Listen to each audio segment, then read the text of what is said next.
Gaming is for friends. I thought this music was so epic. We all like talking about gaming. The only thing that I disliked about the old game. There are so many different conversations started by gaming. Oh, I forgot. I have you. This could be anything. Okay, walk in that green goo. Oh, nope. That's a no. Anything Gaming Podcast. Hi, and welcome to Anything Gaming. This is episode number 8. We are flying through episodes. There's like Wow. heaps of episodes. Yeah, season 1. Season 1. We don't even know when season 1 ends. That ends in 2040. Right, yeah. It's a long season. We do it old school style, like a lot of episodes in season 1. Yeah. I'm Ant. He's Woody, if you don't know by now. And we are talking anything about games on this podcast. What do you know? Tell me something new. Well, we can start, I guess, with the stories. You know, we pick up little news stories here and there, and again, they always seem to happen right before we go live. Yes. You know, like the weekend's very slow with video game related news stories. It's always on a Tuesday or Wednesday is when like you really get hit with one. But Well, I think. Everyone's resting on the weekend playing games, and then Then they got to make the news. The big one right now is, of course, the Epic layoffs, and I mean that literally, the Epic layoffs, the layoff from Epic, not really just Epic layoffs. Although 900 is a big number. So 900 people from Epic got the boot. You know, they I guess according to them, they spent way more money than they earned, which is a problem. You don't want to do that. Well, this comes after the news of they had to repay the gamers 250 million or something like that versus V-Bucks. The price of V-Bucks have actually increased in price. So is there something amiss at Epic? Are they having troubles? Are they going financially not so good? I don't think it's necessarily that. I'm still sure it's like they say, they're expanding faster than they should be. And Fortnite is very successful, but I mean, you can still spend way too much that you're actually bringing in. Plus, Fortnite has been around for a while now. I'm not saying it's dying. It's not. People still play Fortnite. The Fortnite servers are running very smoothly right now. But has it peaked? Are we in the peak? Is this what the peak looks like? Is this, is it all downhill from here? I don't know. My heart just goes out to, of course, the 900 laid off. Layoffs are never a good thing, and I hope they find, work in the industry sooner than later. But it is going to be interesting to see what direction Fortnite goes into now, since the game's just constantly evolving. Yeah, that's very true. I kind of look at it like Epic's got a kind of a little bit of a problem here because they've got Fortnite, they've got Fall Guys, and what's the other one they got that's Rocket League, which are all big online games. If the gaming industry is going back to single player games, Epic's in a big, hard, bad spot. Because they don't have anything else really that's not multiplayer. No, I mean, you're both like, see, I thought about I was like, well, no, they also got, and the first thing that came to my mind was Unreal, and Unreal was a single player, and it was decent enough. Then it became a multiplayer, and that's when people knew about Unreal. Like that took it off. So you are right in that. Epic's general roots have always had strength with the multiplayer, but they've also knocked out of the park with single player campaigns. Even though this too is a big multiplayer game, I loved Gears of War. I was satisfied, just playing a single player campaign of Gears of War. And they did try to multiplayer that, and it did not succeed. It was terrible. I was into Gears of War multiplayer 1 back in like 06 for a time.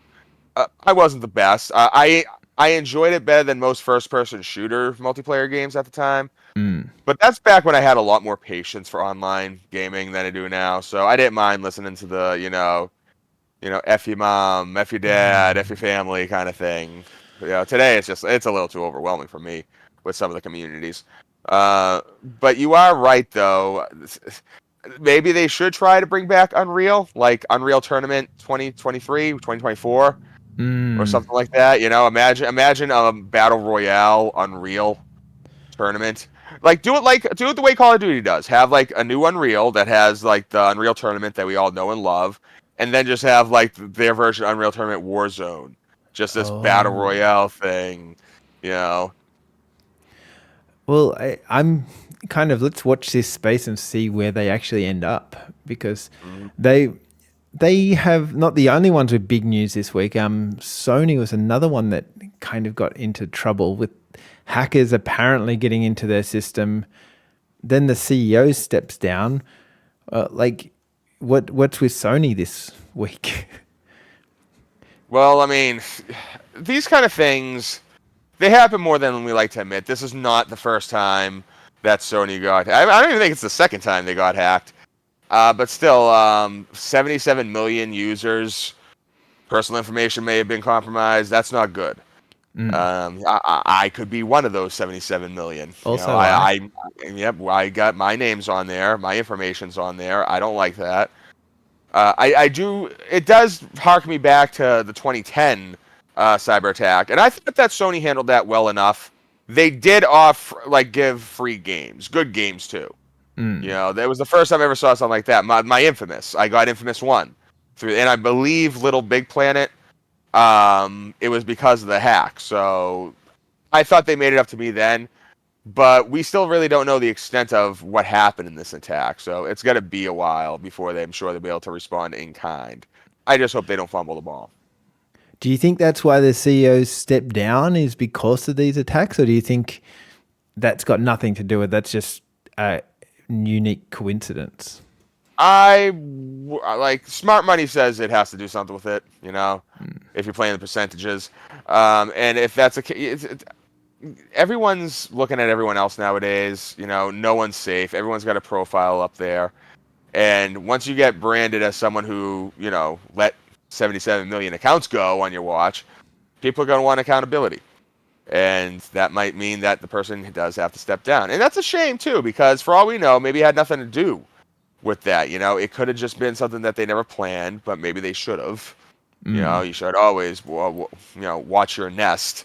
Yeah. And they didn't do a good job. And the axe got to fall somewhere. That's the way it goes. And but in a way, I always feel bad when that happens. Something like that happens. Do you think, I think hackers are gamers. Like, a lot of gamers, well, they start as gamers and they move into hacking. Like, okay, just go with me on this little journey, as you will. If I was the police or whoever's investigating this, compare the list of names that did get breached to the names that didn't get breached, and you probably find your culprits. True, but we're talking 77 million names. That's a lot. That's a lot. I mean, theoretically, yes, but at the same time, maybe the people that are hacking this thing, maybe they don't have PlayStation accounts at all. Maybe they're angry Xbox users. Yeah, maybe they're old. Switch. Maybe they never got off a Sega Net, and they're lashing out. That'd be cool. Wouldn't that be a great idea for a movie? Like people that used to play Dreamcast online all the time, but now that system's dead, and people are into this new hotness, and they're like, "We're gonna get back at them." It's a whole bunch of Sega Dreamcast enthusiasts, looking to take down this esports thing. I'm writing this script. And Sony's like, how much money do you want? We don't want any money. We just want Sega back. Oh, yeah. At the end of the movie, it takes place at said esports competition, right where they're about to do this big hack. There's a music number. Some celebrities will get in there. I'm thinking about the sequel already Who is a what celebrities are you throwing in there? Like I don't Angelina know. Jolie walks in as Tomb Raider, obviously. Right? Yeah, obviously. No, we'll have the guy that voices Duke Nukem in there, Troy Mm, Baker. It'll just be like a who's who of the game world because it'll be about. But you got to keep it a little old school since it's a Dreamcast. mm. And then the crazy taxi comes in and runs over all the PlayStation Yeah. characters. Yes. Oh, that's at the end of the movie. That's what they drive away with all the money. It's just like crazy tactic back there, and and you got one person dressed up like Beat from Jet Set Radio, one person dressed up like. Oh, this is perfect. I can't see I any know. I can't see anything Oh wrong with man, this at all. So, we got to make it happen, man. Well, I probably need to get someone to actually write that script though. but Where were we anyway? We're talking about Dreamcast. yeah, Sorry. who knows? Uh, What games have you been playing this week? Let's just change tack. What games have you been playing this week? Well, I've been playing some Mortal Kombat 1, and I don't mean Mortal Kombat like 1. I mean Mortal Kombat 1. Oh, I hate when they rename games after the old games. It's just so confusing for anyone that's been around past like 5 years. I'm getting used to the cameo mechanic, but other than that, I really like it. I like it better than 11. Okay. Yeah. It's the What's the graphically. cameo mechanic for like everyone that doesn't know? It's almost like a tag mechanic. It's not the first fighting game I ever played that has this. It's like an assist. Right. Almost. Like okay, so like in Marvel vs. Capcom, you know how like you can have your other characters come out real quick and they'll attack and they'll go back. Yeah. It's like that, except you can't actually tag them in. So if like Sonya's your cameo, she'll come out, she'll do her thing, and then she'll jump back. You know what I mean? She doesn't actually like fight in there, Does as far as she? I can tell. So you don't need a certain amount of hits or something to activate this cameo, or is like I've just dove into this. I played I played a couple rounds. I did one fatality as who was it? I did one of Liu Kang's fatalities. I think I played as Liu Kang. It's pretty cool too. The fatalities are boss. I haven't done any of the brutalities yet, but no, the fatalities are like beautiful now. I definitely like it though. I do like it better than 11, but I don't know. I can't really say if I like it better than 10 or X yet. That's still like the standard for me for Mortal Kombat games. I love that game. yeah, okay. And online play? Are you playing it online or just singular? The only online thing I did was download some bonus content. Like I haven't actually like played against anybody. If I do, they'll just hand me my butt. I'm not a serious fighting game enthusiast. I might be in a kart racing game or do well enough in a first-person shooter, but when a fighting game, as much as I love it, I got no real skill. Finally, we found your kryptonite. Oh, I got kryptonites. I got kryptonites. Don't ask me to play a sports game. I'll tell you that right now. Yeah, like except for Blitz, I can do Blitz. Well, I would like to say that are sports game gamers not real gamers? Or here's some controversy for you. Like, I find that most gamers, they're either sports gamers and they don't do anything else, or they're completely just everything else but sports games. It's kind of like a weird polarizing part. Okay, so like, admittedly, I do know several people that they got like one of my friends, Rob. He got a PlayStation 5 right when it came out, but he's not buying any video game that's not either Madden or NBA 2K. You know what I mean? He might pick up the golf game. I'm not sure, but it's just strictly the sports games. That's all he plays. But he loves it. Yeah. He's passionate about it, you know? It's the same passion that, you know, and someone would have playing Baldur's Gate 3, you know, or any of those games. So while I can definitely like see the argument that they're not real gamers, I don't want to gatekeep that. I think they are gamers, you know. Plus, and besides, I do know older sports fans that actually look down on these guys that play Madden and shit like that. Seriously, like, and it's weird too. One thing they don't like about it, I remember my uncle. He was so mad, not mad, but he was just confused because he was watching something. This is like Madden 16, Madden 17. He thought it was a game. Like, he thought it was just like he thought it was on the TV. Yeah, like, yeah, just yeah. watching Like, watching it because it's not so much the graphics, although it does look very realistic. It's just the presentation. You know, it's the on-screen graphics and headings and cutaways and all that. It's like watching it Monday nights. You know, it doesn't really change. Like, I've always appreciated that. I won't play them because, much like real sports, I'm just not huge into it. But the presentation has always impressed me. You know, very smooth. Yeah, but I've never known people that play sports games and then do like, well, they might go and play Call of Duty or like a pop or Fortnite or something like No, that. But they mostly just stick to their sports games. They don't go and play Mario, for example. That's just too childish. We're sports gamers. no. One of my friends, Matt, he does actually. The last game I remember us communicating about was Atomic Heart Okay. when that came out because he got big into that. I didn't really play too much of it, but we were talking about it. But I know he does play sports games. I actually want to say he might play FIFA, although maybe not. I don't know how big is he into soccer, but I know he plays Madden. You know, he like does all that stuff too. So there is a you know, a shared base. Even certain lots I buy. Anytime I bought something off, like, you know, I make a trade, someone selling, you know, off their kids' games, I'm buying them. Most of the times there are a lot of sports games in there. Most of the sports games I got in my collection have come from that. But you'll find like some like deep cuts, like, ooh, Ratchet and Clank. They also played this. You know, so at least they try to branch out, which is very commendable. I always think that people should always try to play all different types of video games. Yeah, no, that's fair enough. I just can't do sports. Sports is not me. No, oh no. I like, yeah. Once We are again, not talking personally, sports here. If we start Yeah. talking Madden 2023, like we'll just end the stream then. like Tony Hawk. If you consider skateboarding a sport, I like, but all other sports games, no. No. Like I was Mario saying, Golf well, is good. is like is car racing in sports as well? That's kind of another blurry line one besides skateboarding. I think we may have briefly touched on this a couple episodes back when we discussed the difference between the sim racing game and the arcade racing game. I definitely say the sim racing game is definitely more lean towards that. I can see as a sport because even in the game, you got to tweak all this stuff. There's stats, you know, there's all these different things to progress and to win. And along with, I mean, Christ, a lot of them are esports even, like in real life. There's competitions for that. More so than, say, the arcade racing game, because now you're not playing with reality anymore. You know? Like, the car shouldn't bounce like that. And It shouldn't have power-ups. It shouldn't have guns on the hood. And missile rocket launchers and shit. What kind of sport is that?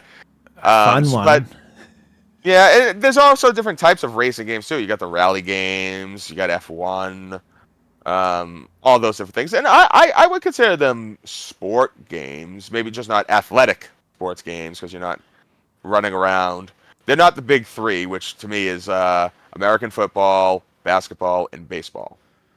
Like that would. Well, I would argue that FIFA is probably the biggest of all of them.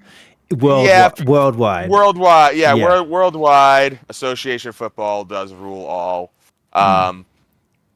And once again, speaking of games, I mean the FIFA series, big, you know, like, and the presentation for that is just like watching on on real life. You know what I mean? Yeah. Except now you're in control of that 1-0 score. Yeah. But the racing games, of course, fall in line. I mean, hell, there's been skateboarding games. Skateboarding is a sport.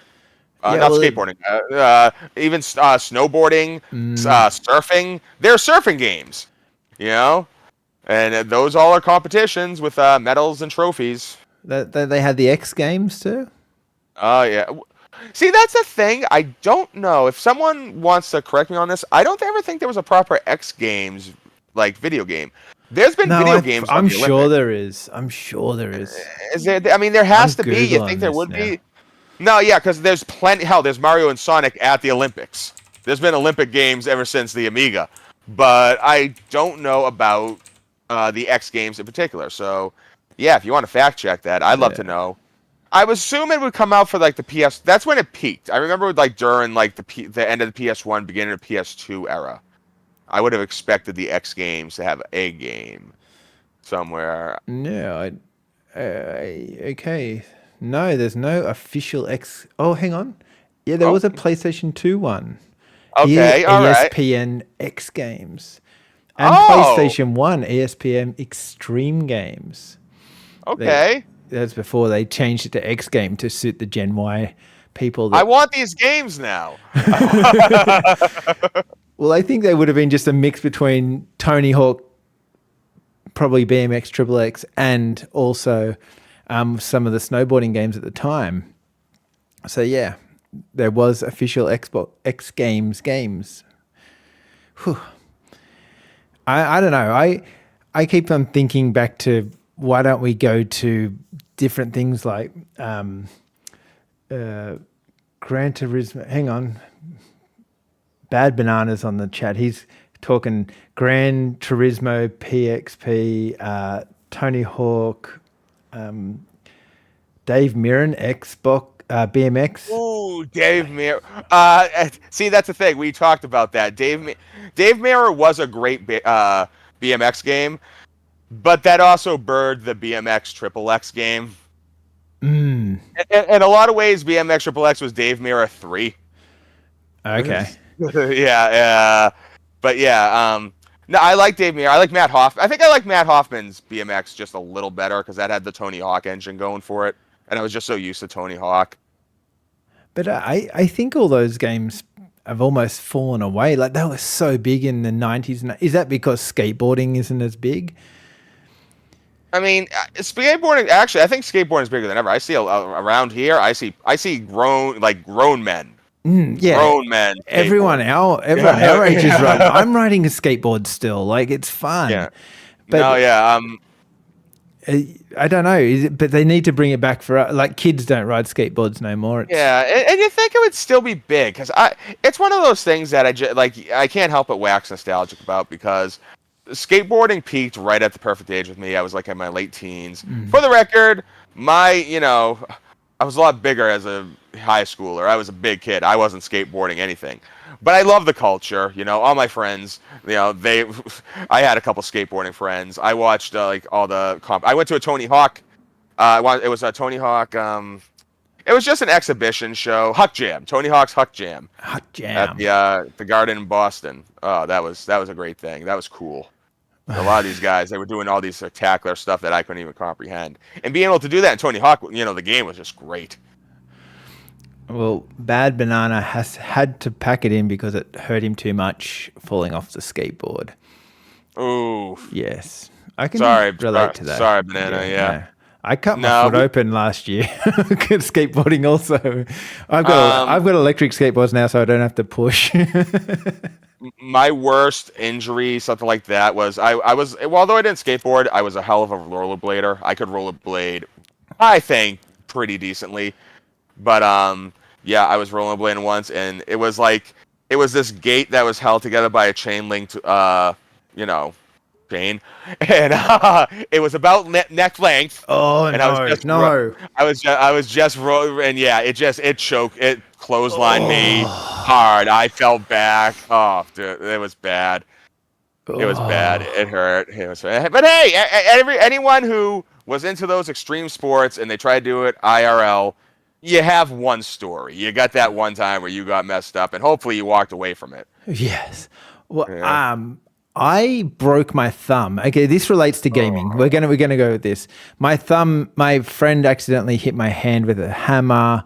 Anyway, I threw something with him with my broken thumb. Anyway, I couldn't game because you need thumbs for gaming. So what? Yeah. So what do you do? At the time, PlayStation had just brought out the what was it? Killzone 2, I think it was, and you could buy the gun. So that was the only game I could play. Oh yeah, I remember that. That. That looked cool. Yeah, only game I could play for a month straight because I had a broken thumb and I couldn't do anything else. I had to use the motion capture.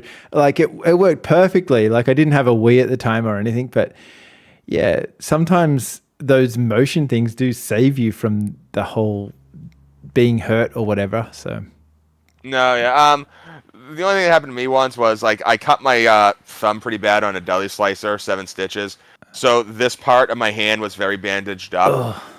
No, yeah, it was tough because two things. One, that was like 3 days after that happened. I had to get my I got my license, Hmm. and that 3 point turn was brutal. But what also really sucked was I really remember I wish what game I was playing then, but it was just so hard to do the right thumbstick, and that's usually like Yeah. the camera thing. So Hmm. I was like dying left and right. I forget what it was. It was a third person adventure game, and for like 2 weeks it really sucked to play it. Like it was really tough. I got through it. It may have been the Tomb Raider reboot now that I think of it, but I forget. But that's always one thing when being a gamer. It's like, yeah, break my legs. I don't care. I just want my thumbs. Yeah. Oh no. I've been laid out with leg injuries. They don't hamper my gaming. No. If anything, it increases because you can't walk Yeah. around and do anything. Yeah. You're just at home gaming all the time. Yeah. Like what else? What else can you do? Yeah, but don't touch my thumbs. Leave my thumbs alone. Oh, yeah. I've been playing a little bit of Saints Row, the new Saints Row game lately. Ooh. I was free on the PlayStation Plus or whatever. I've been meaning to get into something like that for a while. I played as a woman, which was fun. There's a lot of like something that's really cute about that game is you get to choose your modesty blur thing. So you can either have a pixelated lady parts or you can put like little emojis over them. So I put a little peach over my lady's front part, but I chose to show the boobs when she was running along. And I got to choose nipple sizes, which is always fun. Like I love those kind of weird little rude things in video games. Well, that's like in my view, you thank Cyberpunk for that. Like, for like games have always had create your character or anything, but Cyberpunk was really the first one with like, all right, yep, what's your hair color? Okay, what's your eye color? All right, what's your penis? All right, like, I don't know any guy that's put us. Every guy has put the world's largest penis in, like this knee knocker. I did the exact same thing. It was like, no, I'm not going with that small. I want that. And then, given the choice, I'm just saying, I mean, I would I'm love trying to to see act the realistic. stats of large penis versus small penis in that game. Oh, no, like it's. I mean, maybe if they made like a game achievement to like beat the game with the tiny thing, then people would do it just to get that achievement. Just be like, that's right, that's right. Yeah. Like I cared that much. But I also liked it in Cyberpunk how, like, if you wore tight jeans, you could see the penis running down the tight jeans. Like, they'd gone to that much detail. Like, the game crashed like nothing else, but they made sure that the penis was well why do you after. think? Why do you think it crashed, man? Where do you think all that extra juice needed to go to, figuratively and literally? But so No. So yeah, I'm running around with a peach over my parts over there. I didn't get to choose. You can't choose your how everything looks down there, but you can choose your emoji cover up, which I thought was quite nice. Is this your first Saints Row game, or I did play Saints Row third or something like that, like back in the day, maybe second, third. But I was more a GTA fan back then, so I was always one of those ones that, oh, Saints Row, that's just a copy of GTA. So I'm going to go to, I'm going to go and. Now, see, like, that's the thing. The first Saints Row game came out about 2 years after San Andreas came out. So there really wasn't a next gen game, say, like, Grand Theft Auto style game came out. Yeah. And so Saints Row 1 kind of filled that void. And Saints Row 1's really good, especially for the time. If you look at the time it came out, that game is very competent. Just like the way the game plays. It's a very well-crafted video game. Now, when Saints Row 2 came out, by then Grand Theft Auto 4 was either out or coming out. Yeah. And I gotta say, I love Grand Theft Auto 4. It's a great game. There's like great storytelling. I love the general look that Liberty City has. But I had more of a blast playing Saints Row 2. Like it was just way more fun than Grand Theft Auto 4. And it was a really, really, really good game. Maybe one of my favorite. If that is considered an open world game, then it might be my favorite open world game. Well, I would say Um, that this new Saints Row is really fun. It's not nowhere near as graphically good looking as any of the GTA's. It looks nothing no, nowhere near as good. But I think that's that's deliberate though. yeah, I think that's like I kind of like that. It does look good.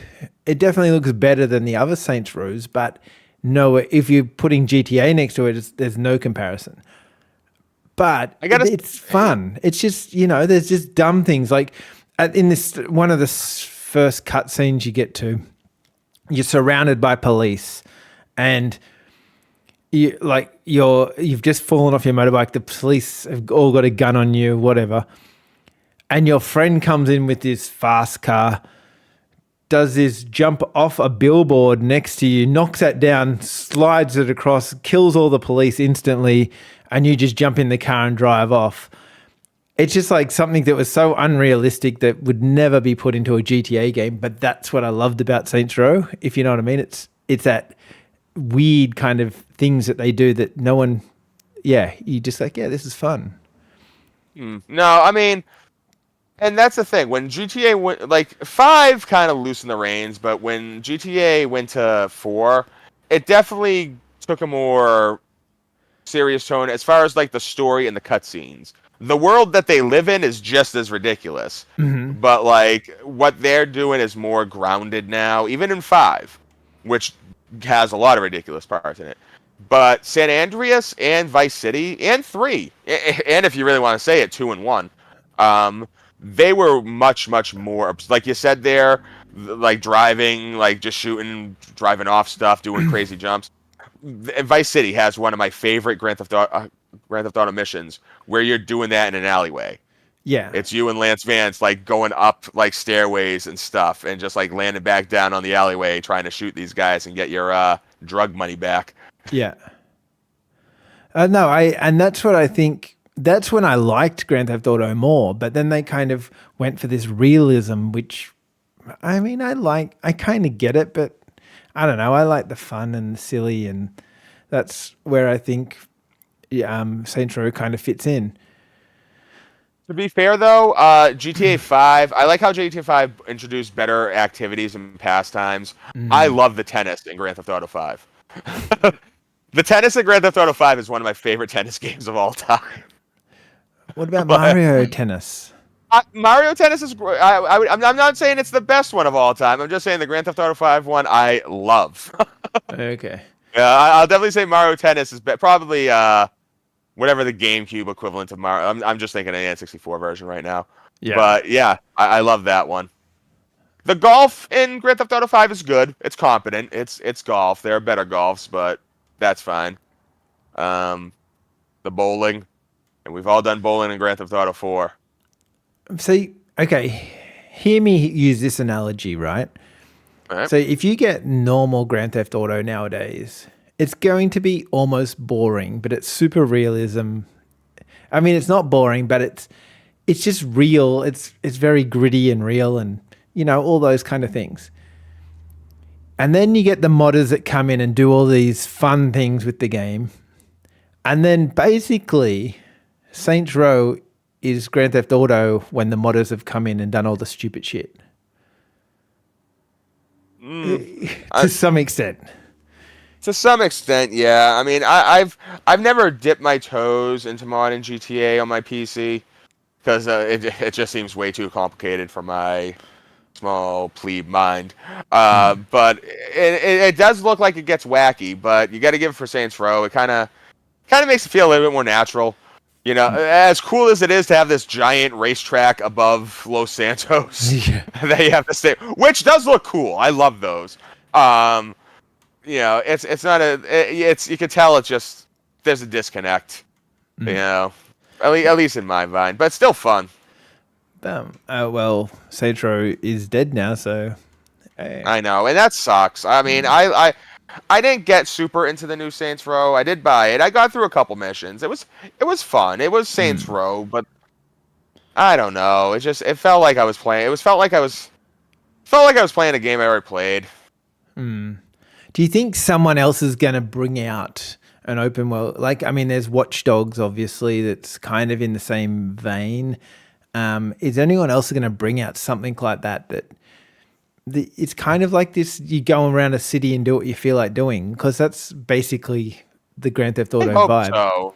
I mean, I've noticed that. Like, there's been a lot of open world games coming out lately, but the open world games just feel like that, open worlds. Like, yeah, there's towns, and then all this stuff, but like, there's no like real open style metropolis that you're driving through, and if with pedestrians and a working subway and all that stuff. And Well, I do. cyberpunk is kind of a little bit that. No, you're right. You are right about that. Cyberpunk, and to tell you the truth, it feels like that. That's one thing I did like about Cyberpunk. It kind of harkened back to that style where you had this big open world, but it was a way to make an open world not feel as open. I think that's the best open world games. The open world games that don't just shove it into your face on how open world it is. It makes you feel like maybe just that section of the game right now, that's your world. When you need to exit it and do other stuff, the time will come where you got to do that. I really need to get back into Cyberpunk. That's there. They've just done the massive 2.0 update. I was going to ask you, we should both kind of get back involved with 2.0 and see what we think about this. Here's the question, though. What do you think I should play it for? Should I play it for the PC or should I play it for the Xbox? I don't know. Which one is going to be able to handle all that extra appendage? Yeah, I mean, Starfield's still playing very unstable on my PC. I tried that again recently. Oh, really? The Xbox, yeah, well, I mean, I haven't tried it since they updated. So maybe if I do that, but I'm not the most optimistic person. I think Cyberpunk, in theory, it should run better on your PC because most of the CD Projekt Red games, they seem to work for PC community first and console second. What I want to know is does it run well on PlayStation now? Because that was a big thing. Like, it just did not run well on PlayStation. I'm not going to buy it just to find out. I've traded my copy. I know. Like, no, and I'm not going down that rabbit hole either. But it's interesting. If anyone mentions, I don't know you think it might be on Game Pass or the PlayStation Plus Premium or whatever it is. I always confuse the two. I do now. I confuse those two so much. I'm so kind of. This is why I hated the idea of Game Pass. Okay, I love Game Pass. Don't get me wrong, but now that PlayStation have their copycat Game Pass, you're starting to see the real problem with it because it's starting to turn into like your normal TV streaming services. A game drops off Game Pass, it goes over to PlayStation. Then it'll stay there for a bit, then it'll drop off there and it'll go back over to Game Pass, And it just, you can see where this is going and I don't like it.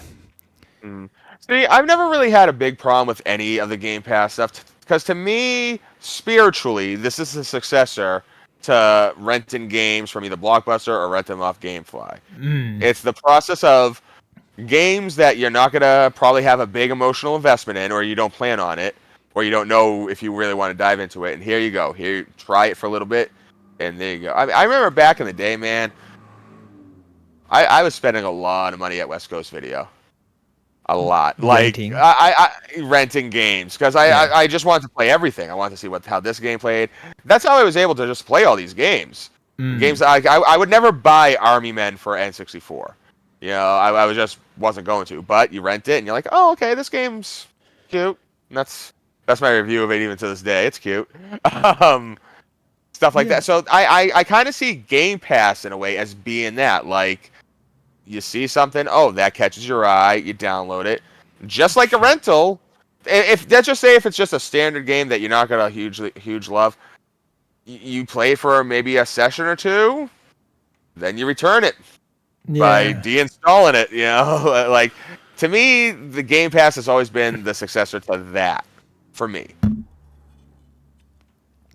I see. I see what you're saying. And I probably use it in the same way where I tend to play the first hour or so of the game. And then there are some that I'll play for longer periods of time. But my point is that if you had the PlayStation version and the Xbox version, you kind of get this trial here, then you get the trial over there. You're not getting different games. You're getting the same games just staggered between the two of them, and that's what's annoying bit about it, I guess. Like, I would have All liked to right, see no, more PlayStation yeah. things come to PlayStation and more Xbox things come to Xbox. You're saying they're not really too distinct. I mean, it's not like because you are right on that end. Usually keep the good stuff. It's cool that like Starfield is out on Game Pass and stuff, things like that. But even that's an exclusive. You know what I mean? Yeah. Um, it just seems that. Well, I'm sure a lot of these game companies depend on stuff like Game Pass. You know, like they gotta throw their game out there and see if someone will play it and like it enough to drop whatever hard-earned bucks it is to do it. I've done it. You know, if I found games on Game Pass, I'm like, wow, this game rocks. I'm buying it. I think that happened with Messenger.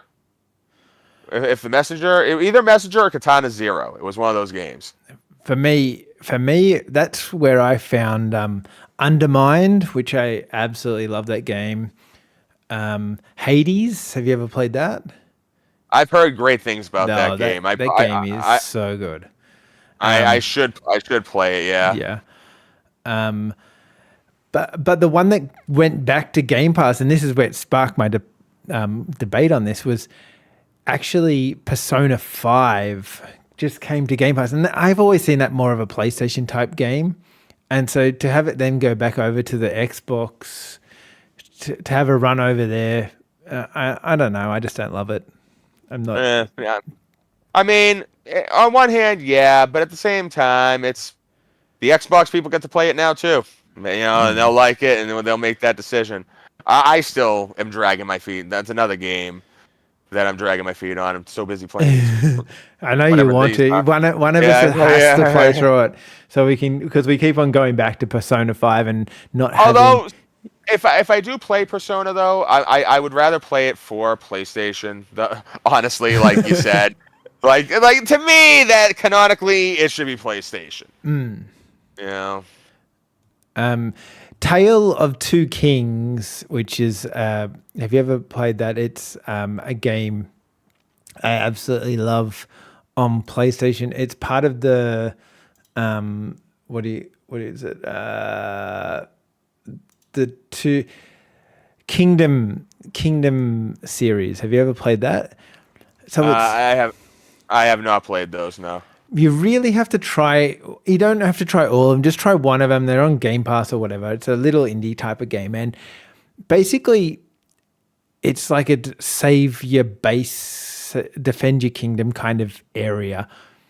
And you've got guys that will be arrow people, guys that'll be sword people, guys that are going to be farmers for you. But you're playing it on a 2D plane, like a platformer type game. So you're running left and right, and you basically start off in the middle of this thing, and you kind of expand your community left and right all the way out like kilometers to take over this. It's super addictive. This is another game that Game Pass kind of gave to me. A big one it gave to me that I love was Burning Chrome. That game was fun. It was I think it was like 4 years ago or so. It's a more recent. It's Xbox One era, and it's a retro 16-bit style shooter in the vein of Contra 3. It almost looks just like Contra 3, like with just like the way the game moves and everything. It had a super fun multiplayer component to it. I've always loved multiplayer Contra, and this hit that perfectly. I ended up playing with a couple people. You can only play two at a time, I think. I only ever did play it two at a time. And that was something that was just on Game Pass once. Someone told me, hey, dude, this is just like Contra. You should play it. And it was. And I ended up buying it. Yeah. And I think you do go down that road. I never asked you, are you a Devil May Cry fan? The only one I've ever actually played was the first one.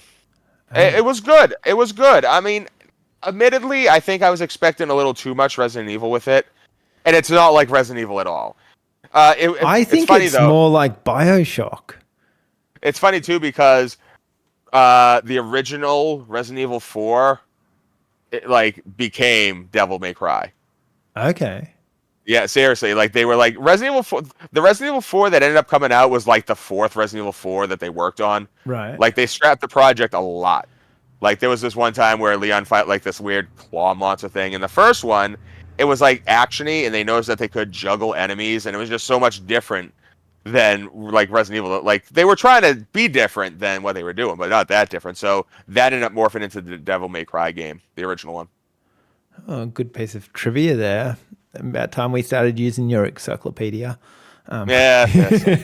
Well, and that was one of the reasons that piqued my interest about it, because Yeah, right. like I found out and I was like, oh well, I liked Resident Evil 4. I did play it a little later on. I think 2 had just come out when I tried the first one, Yeah. and it was good. I did like it. I just the world didn't grab me that hard. And when 2 came out, 2 was kind of polarizing. Some people don't like Devil May Cry 2 that much, so Yeah. that kind of just like turned me off. So I was like, all right, I'll just stay. I And honestly, think I started with 2, so I'm like the opposite guy. oh, I didn't think I started with 1. I think I went tried to go back and play 1, and I found that one boring. But I started with 2 and like loved it. And like I said, I found it to be a little bit Bioshocky. How you had like 2 different kind of, you had like the gun thing in this hand, and then you had like the other ability in the other hand, and just the way that mechanic worked, I found that to be Bioshock, not the world or anything like that. And no, yeah. and I at the time I was majorly into Bioshock, so it kind of, and I didn't know about this whole Resident Evil thing, and yeah, I loved it where it went to and all that kind of stuff. But I haven't played the latest one, and I needed your feedback, and you're not going to give it to me. I'm sorry. Yeah, no, like, hey, I can tell you about Resident Evil 4. I can tell you about Separate Ways. It's cool that's out now. The Separate Ways DLC for the Resident Evil 4 remake. Oh yeah, right. What is Yeah, that? yeah. Tell me more. Okay, well, let's go back. When Resident Evil 4 came out for the GameCube, it was a GameCube exclusive. Yeah. Was. Then when it finally came out for PlayStation 2, it included this whole new subchapter. It wasn't DLC because it was already on disc, but it was an add-on. Separate Ways, where you play as Ada, and it's what Ada does while Leon's going through his, journey to find Right. Ashley Grant. I think that's her last name, or that's just an actress. But like the bell ringing in the beginning of the game, that's Ada. She does that in the Separate Ways storyline. Yeah, so it's just more Resident Evil. Playing as Ada's cool. She's got some more like gadgets and stuff because she's like the perfect femme fatale in any video game ever. Like what you would picture a stereotypical femme fatale to be, with like, a Gatling hook gun, strapped to the hair that could just like zoom off and whatnot. Like that's her. Right. And so did you enjoy that other story more, or why is this such a big moment? I'm not through. Well, they just released it, but of course now it is proper DLC because it's now. So you got to pay for it. In fact, one of my friends was convinced. He's like, no, they'll probably release it for free. I don't know what maybe it is. I don't think it is. I didn't hear anyone say it was free. So if I didn't hear anyone say it was free, it's probably not free. If anyone wants to fact check that for me, you can do it. But I will play through it because I did like the original. It wasn't as good. It was definitely an add-on in the strictest sense of the word. In fact, a lot of the levels you played were the levels that you played in Resident Evil 4 proper. It is an add-on. It's not all that much though. It's only like $10 American. Oh, yeah. No, that's about. That's how much. If I were to envision the Separate Ways add-on for the original Resident Evil 4, that would be. I mean, I think I could see someone saying that should only be $5 or $8, but I think a solid 10 would be a reasonable asking price for that. So, yeah, definitely looking forward to getting through more of that. That's my big Capcom survival horror news. Oh, I also started playing another game this week.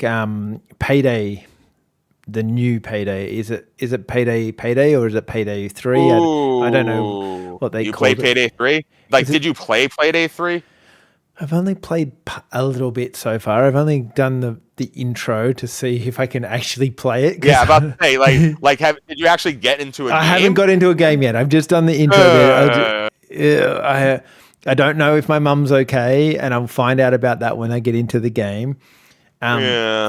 Yeah, but are you a No. Payday fan or? I want to be. I was. It sounds like a fun game to get into, and I actually had my like.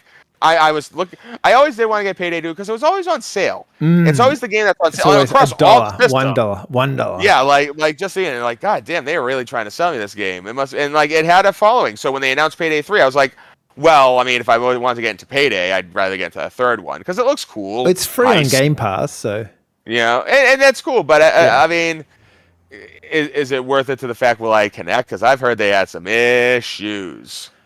You know, they had some real bad server issues there, and you know, I don't want to wait. You know. I've only played through because I was just doing the trial to see how it all runs and all that kind of. It does seem fun. Like it's kind of got like a Counter-Strike kind of vibe to it. It's not the most fantastic graphics. But it's got like a nice. It was running really nicely, and it was kind of fun to use the guns and all that kind of stuff. I did find it fun, but yeah. No, I mean, if it runs out, yeah, I'll give it a go. I mean, it's something that I can try and just see how it is. But like I said, I mean, let's just hope they patch certain stuff, I guess, because I heard people are having long queues to get into like offline stuff. You know, like just doing the tutorials and stuff. You have to wait.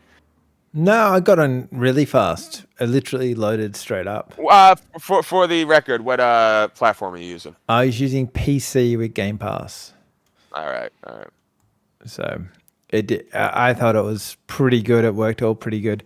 I wanted to get into a game, but that's an off. I don't know if they probably expected that many people on Game Pass to join. They were probably looking back to the Payday 2 kind of scenario when, you know, like 100,000 people joined, and then they put it on Game Pass and 90 million people joined in the first day, and they're just like, oh, this is not what we expected.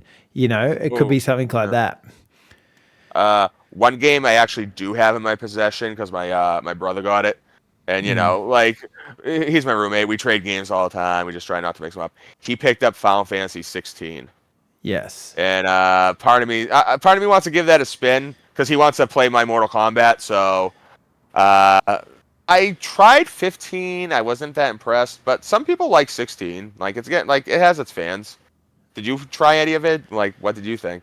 My mate is obsessed with Final Fantasy. He's like he's bought every single Final Fantasy in its actual box. Like he has like collects them all. He's got like he doesn't have any other video games. He's you know how we talk about sports guys? He's just a Final Fantasy guy, and then he plays a few other games sometimes.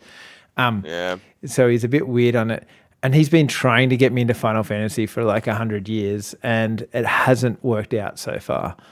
Do me a favor. If you ever talk to him again, ask him about Final Fantasy Tactics. I got that game about 10 years ago, and I haven't tried it once. And a lot of people say it's good. It's for PlayStation 1. I just don't know if I want to dive into a PS1 era, a tactical RPG. You know, like I think of memory because we do talk about Final Fantasy a lot, and I pretend to listen and stuff. But I do think that was the one that he probably didn't like because he was always into the RPGs more so than the tactic kind of thing. So that's. Yeah. But I'll check up on that and get back to everyone that's listening. Yeah, no, I mean I've never gone super deep into Final Fantasy. I have 2, which is really 4.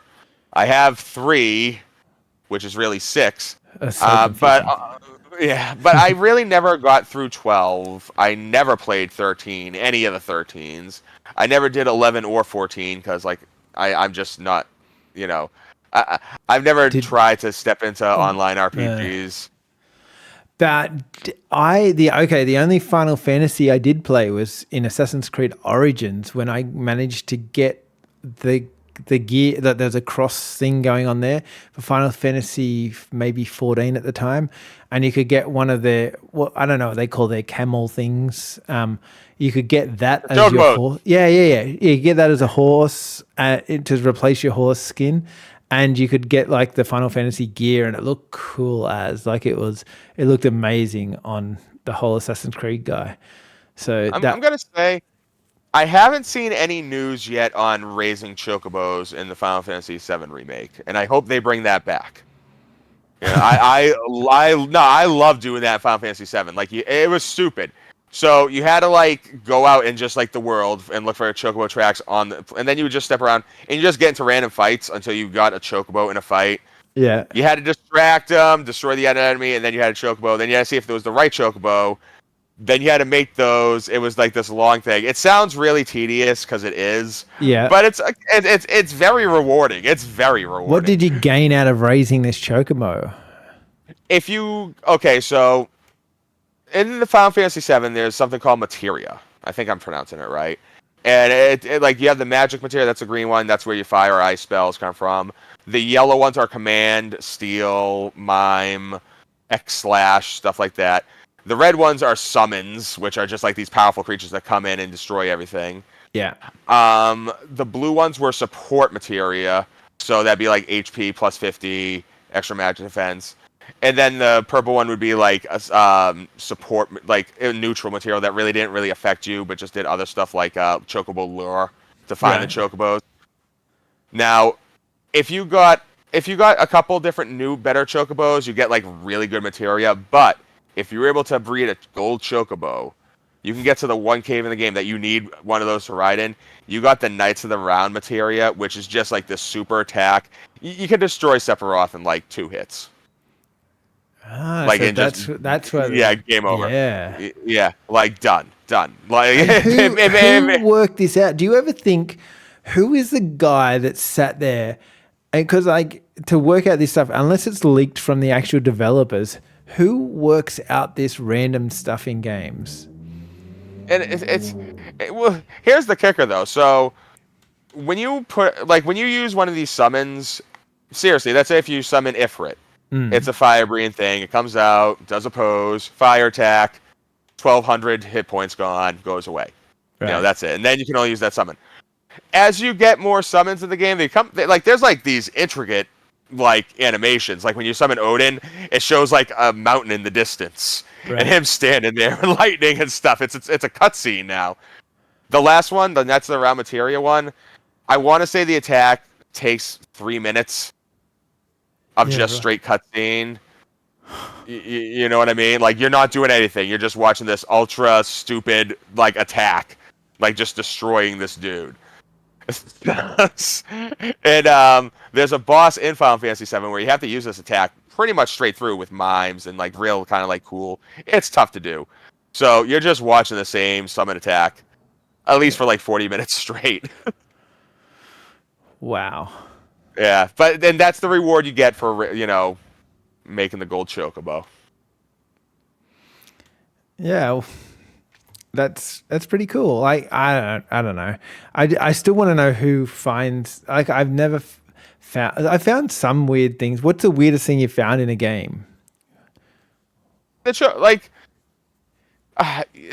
a lot of things are so weird, and what is weird in a game? Like something like that, where you've gone through this like meticulous process, like to find a chocobo that, like the gold chocobo, like to do something like that you just by accident stumbled across that without having to read about it, having to watch. Yeah.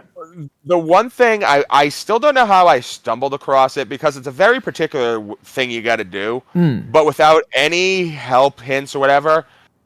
If you're playing SimCity for the Super Nintendo, there is a way to get $1 million in the game. Now the game is very you start off with 20 grand if you're playing on easy, and the airport is like 10 grand, residential areas are $100, stuff like that. So if you have $1 million. You're set. You don't need money for the rest of the game. You can just build whatever you want. And what you have to do is you have to spend all your money. And I might be messing this up, so anyone who's trying this, look it up first. You have to lower all your taxes. No, you have to raise all your taxes. Raise them all up. So let the election cycle go, and then it goes to the screen where it shows you your tax returns. For some reason, if you hold down the L button, crank up all the tax rates back the other way, like everything, including the average income. When you leave that screen and you go onto the city and you let go of the L button, boom, like you instantly have $1 million. And how did you accidentally do this? I have no idea. Like, I really don't know how I was holding it. I was like 11 when it happened. And I was the happiest kid when it happened. I Oh was like, my god! wow. Be Like, like, I thought, no, but I would say that, like, after I did that,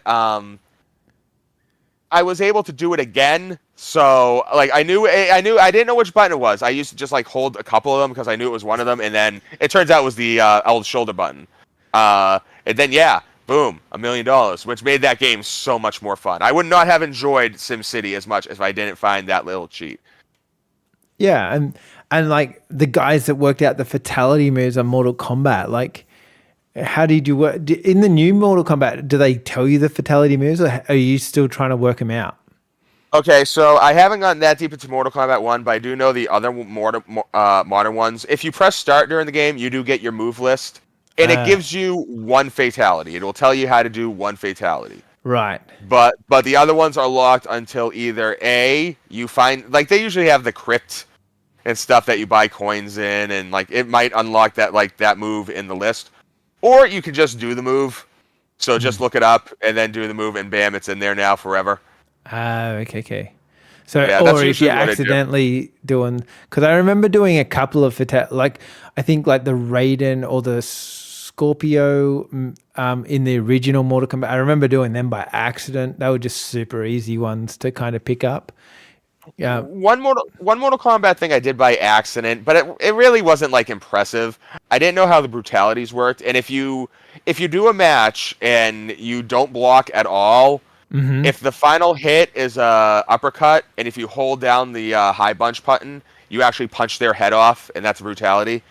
And I didn't know that, so, like, my last hit just having an uppercut, and I leaned hard on the button, and yeah, boom. And I was like, oh, that's I love different. it when you do that though, because it just like it makes it more explosive, and it's just like a happy accident, and you're like, oh yeah, this is Yeah. fantastic. No, the Yeah, brutalities I've noticed in the game, those are the ones that you always stumble across. Like, yeah, you happen to just do that move just to finish it off, and it's cool when you pull it off. yeah. I agree. I'm all over that. Oh, well, I think we might. This is for episode 8. Episode 9 is next week. Hmm. We actually recorded that a couple of days ago because I'm not going to be here. I'm at PAX, and I talk a lot about how I'm going to PAX, and I'm really excited. So if you want to hear about me just bumming on about PAX, that'll be next week. But I won't be actually there. It's like not live, whatever, all that kind of weird stuff. Anything else you got for this week, or are we just about done? No, I mean, just we talked about the state of games. Once again, my heart goes out to the 900 laid off. That's a bummer, and I hope they jump back on their feet soon. And Maybe I hope they'll that I make a I new just hope that game. this isn't. The Yeah, I new hope this isn't an endemic, and there's a whole bunch of layoffs all across the board. I hope it's just a isolated incident. I think sometimes they actually create new studios, and then you get things that you weren't going to get if this didn't happen. And that's what Well, I my hope maybe comes about it. So, yeah, and me too. That'd be great. I hope that as well. anyway, we're out of here, and we will talk again